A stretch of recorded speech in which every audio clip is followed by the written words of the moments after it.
You're blessed when you're at the end of your rope. With less of you, there is more of God and His rule. When your heart breaks, you will be comforted.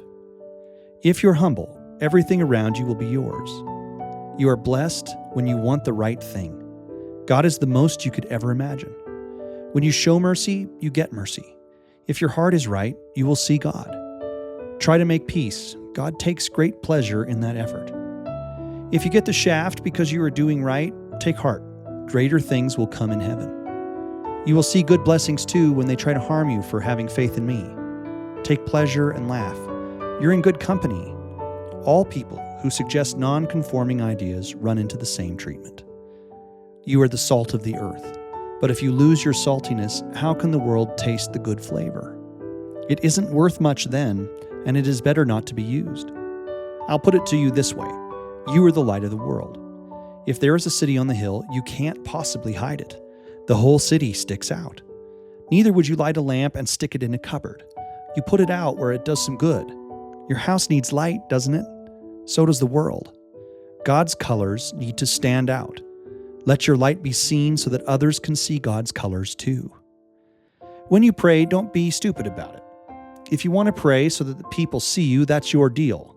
Standing on the streets or in the synagogues doesn't do anything for God, but for your own self-glorification.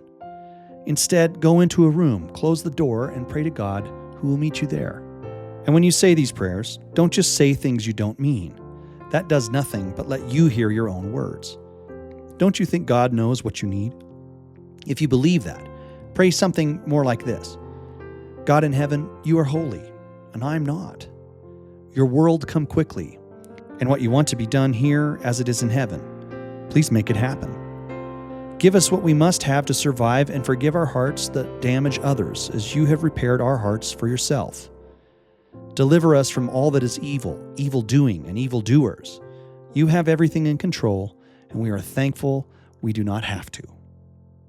Don't put all your hope and stock in this place where rust and life can destroy it. Instead, lay up your hope in God, where it'll be safe. If your hope is there, your heart will be there as well. So if that is the case, don't worry so much about your life, what you're going to eat or what you're going to drink. Don't worry about your body and what you will wear. Isn't life more than food and clothing? Look at the birds as your example. They don't hoard away stuff from the stuff mart in their nests. Aren't you more important than the birds? If God has their back, don't you think He has yours too? Have any of you ever gotten taller because you worried? No? So why worry? Look at the flowers. They don't worry, and yet nothing on earth is as beautiful. They know their place in this story. If God chooses such incredible clothing for something so simple, how much more will He clothe you, the love of His creation?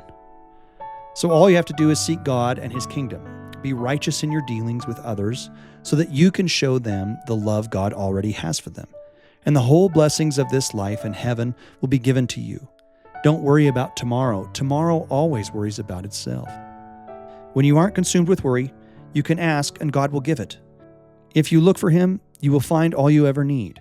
If you knock, the door will open. If you ask, you will receive. If you seek, you will find. Who of you, if your child asks for bread, decides to give them a snake instead? Or if they ask for fish, gives them a rock? If you know yourself and you know how even you, in all your struggles, treat your children well, how much more can God offer in His justice and goodness? He always does good things. I don't say these things for you to file them away simply as good information. This is a way of life. If you listen and act upon them, you are like a wise man who built his house on the rock. Trials come, and still your house is safe. On the other hand, if you let these words come in one ear and go out the other, you are like the foolish man who decides it would be better to build his home on the sand. When trials come, guess what gets washed up? Root these things in your life, and you will have the wiser heart.